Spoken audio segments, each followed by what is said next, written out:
Saya Kepala Badan Penanggulangan Bencana Aceh sekarang lagi berada di Kota Bang Pili untuk menyalurkan bantuan masa panik, yaitu ada beras, ada mie kaldu, dan macam-macam.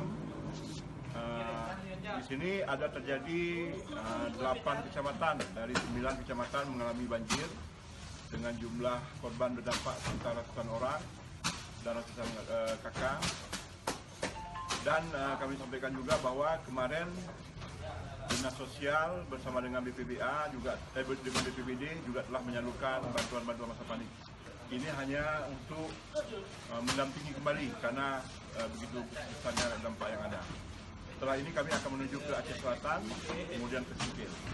Demikian dan terima kasih.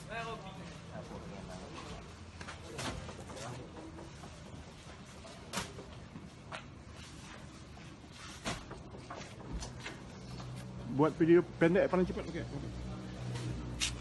2, 1. Betul tu.